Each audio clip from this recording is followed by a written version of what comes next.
Hey guys, welcome to episode 8 of the Daily Diesel Show. Can you believe it's been over a week already? It's pretty cool. Well, I guess technically a week and a half. Hope you guys have an awesome Friday, or if it's just morning time for you. Like I said, I'm trying to post these around like 8 a.m. Eastern time. So if it's something that you happen to enjoy listening to on your way to work, you have something to listen to. Today's show, I'm just going to cover what like the beginning step should be if you're starting out with a stock truck, or if you're starting out with a truck that has like very mild modifications and you're looking to kind of start over. And specifically, we're going to be covering Superduty 7.3 trucks, so 1999 to 2003 trucks, and this will include early 99s also, because mostly they're the same. About, I think it was around 65%. It was definitely the most request that I got the last couple of years on our build plans is guys that are starting out in that position. You're like, I have a stock truck right now and I just want to make a little more power. Or guys that say, I have a bone stock truck right now and I want to make 500 horsepower because you're just not sure yet. Like that happens a lot. But basically starting with trucks that are bone stock. And so what those conversations usually end up looking like is we usually are going to skip a conversation about what like turbo and injectors it takes to make the power goal. Mainly because like a lot of times you don't, like you're coming into the conversation with a wrong expectation for what the truck can do for you, or you just don't know yet. But like it's very common to see guys that have a bone stock truck that are asking to make whatever, like I said, 450, 500 horsepower with no idea what that actually looks like and the consequences of those things. And we've talked about this a lot. This isn't new to you. But I want to talk about like what it is that we start with. So what we start with, and what I always recommend is if your truck is functional right now, like if you're not looking to upgrade it because your injectors are totally shot, like the truck isn't broken down, then usually the best step, if you're starting from stock, is to start with tuning and gauges or a monitor. Now, the reason for this is like don't talk about injectors, don't talk about what turbo makes sense, start with tuning. And the reason is because if you don't know what the truck is going to be like when you say have another 50 or 80 or 100 horsepower than what it has now, it's very difficult to grasp what the truck could be like with another 200 or 300 horsepower over what it has now. And so starting with a stock truck, moving into tuning is not a waste of money. Like use a PHP Hydra, so more specifically a PHP Hydra, because that chip, the standard tunes from PHP that come with the chip are a great way to go. They work fine on stock trucks. There's not a ton of need to pay for custom tuning, and that chip will follow you no matter what you do to the truck later. Unlike every other truck or every other chip for these trucks, every chip or programmer, it is user programmable. So meaning you can get tuning from a tuning company and load it on the chip yourself. You can get it sent to you by email. You don't have to send the chip in to be burned like you do with TSs or revolvers or arachnids. And unlike most programmers, SCTs or edges or whatever, nearly, as far as I know, every company who writes custom tunes for 7.3s writes them for the PHP Hydra. So it's the most supported, the fastest and easiest to change files on, has the most positions to load tunes into, and the library of tunes that comes with it when you buy the chip are great for stock trucks. So the beauty of starting with just a chip and not even bothering talking about injectors yet is, one, you'll be able to run that. Let's just say starting with a chip and gauges and a monitor is that we will be able to push the truck as far as we can and get an idea of, one, the health of the truck. So a very important component is that your truck is able to maintain injection control pressure. And now really commonly, we'll see, especially high mileage trucks running tuning. If you run somewhat of a hot tune, the truck isn't going to be able to maintain injection pressure.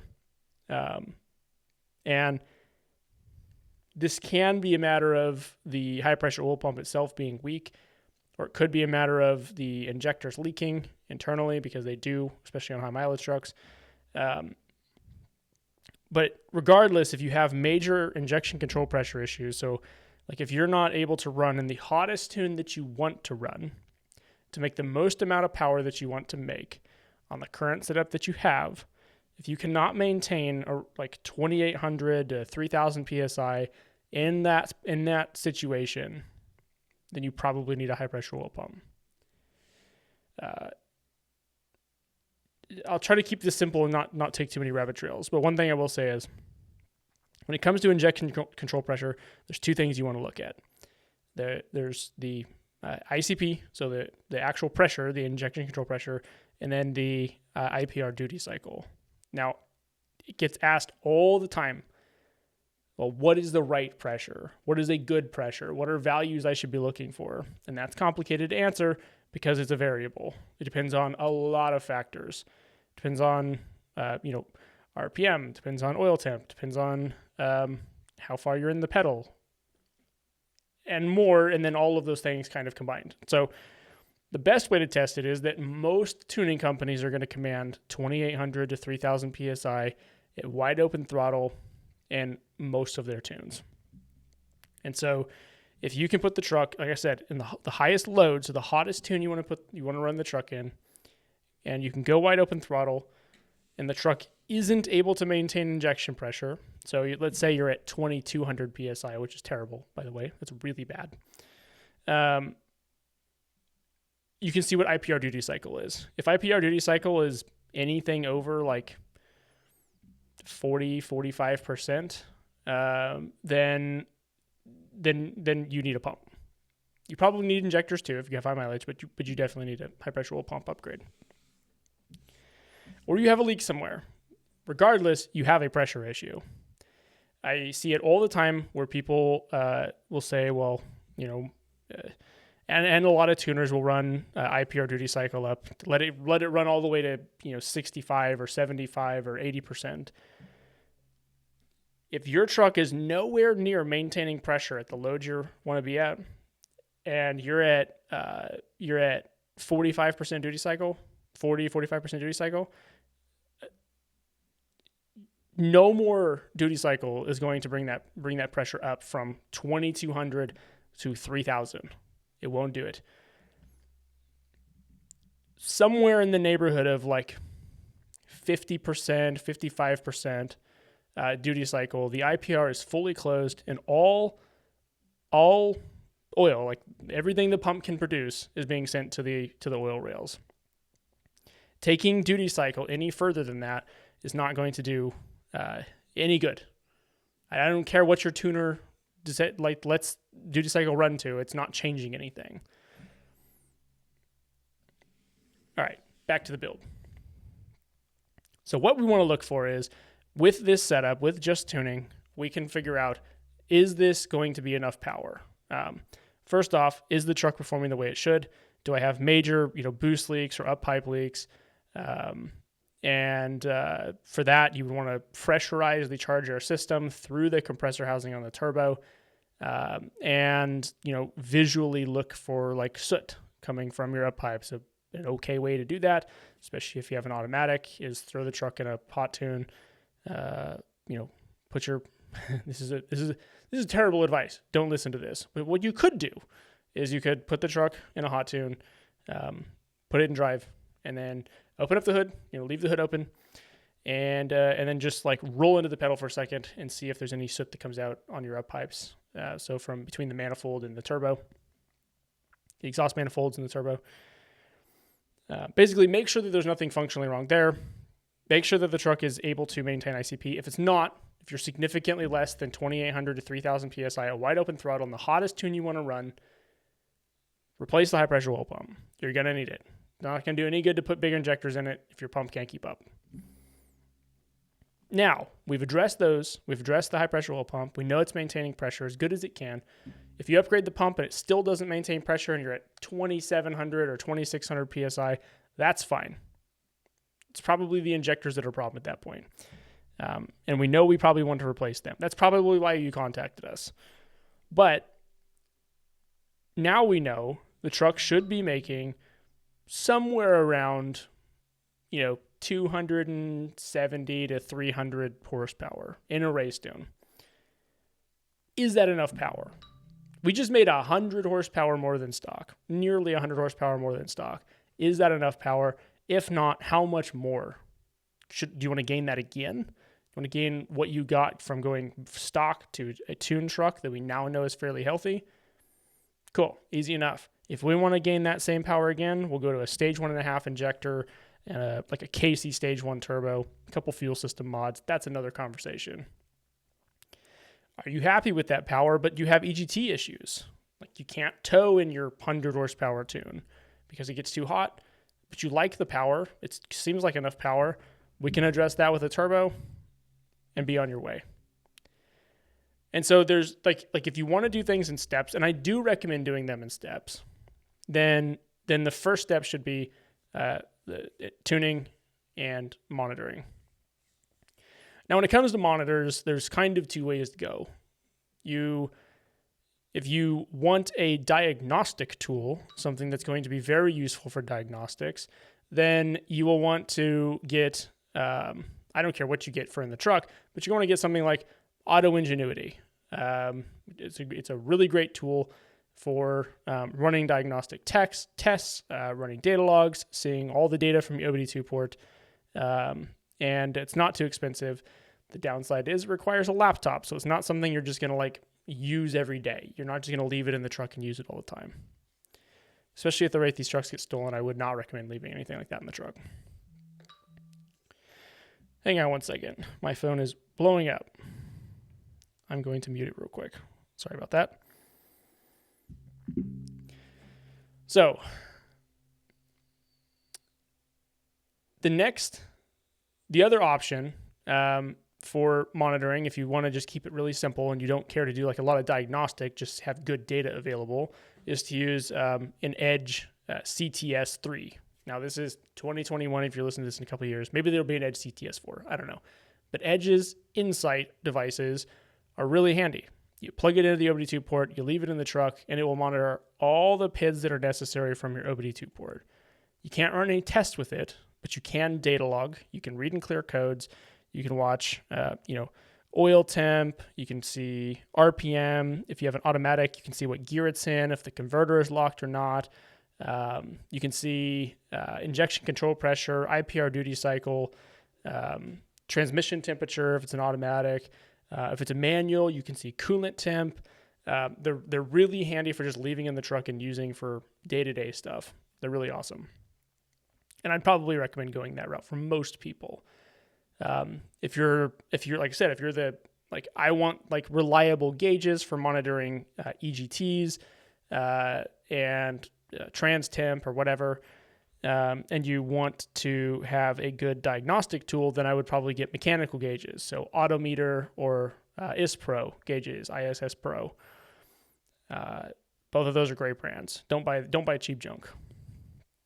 And then get Auto Ingenuity, or learn to use ForeScan or something like that. Get a diagnostic tool to complement your gauges that stay in the truck.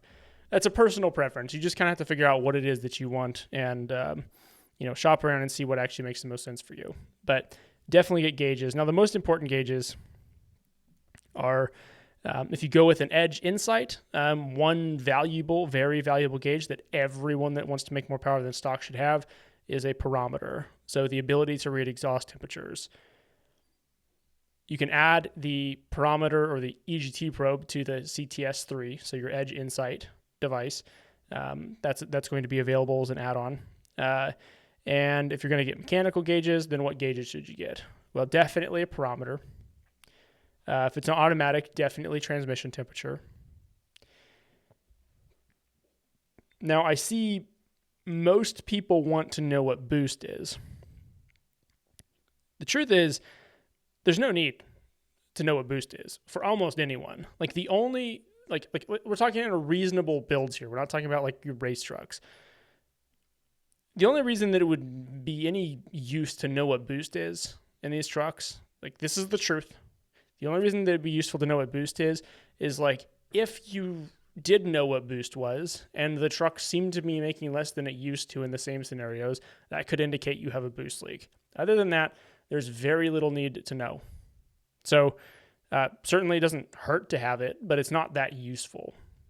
Boost, and this is a whole other big discussion, but boost means very little to how much power. It actually means nothing without more data to how much power or cylinder how much power the truck makes or how much cylinder pressure it has. It's very useless. So, all this to say, if you're starting with a stock truck, start with tuning, gauges or monitoring, and go from there. And I would say too, like this is another thing that I think gets overlooked a lot is like make sure the truck doesn't have other problems. Like don't be looking to make a bunch of power when like you need to replace your unit bearings, like your hubs. Like maybe don't be looking to make a bunch of power if the truck needs brakes or it needs like, new springs, like if you need new tie rods, like really address the mechanical issues are a problem first. But when it does come to making power, start with tuning, start with monitoring, and get familiar with the truck because it's too easy. And we talked about this a couple episodes ago. It's too easy almost to be able to just make really bad decisions that will really negatively affect the way that the truck performs for you. And so kind of another thing of going through these steps, like not just dumping a bunch of time and money into the truck and then dealing with the consequences of it. Going through these steps, you get to learn a lot about the truck too. And we're happy to answer questions. So like if you want to go through this build process and you're through this first step and you have questions about like what data to look for, I'm happy to answer those questions. Maybe someday we can find ways to try to break down some more of this stuff. A lot of it's hard to answer when it's not a specific question with specific data, but maybe we can work on that some more. I appreciate you guys listening. This was episode 8 of the Daily Diesel Show.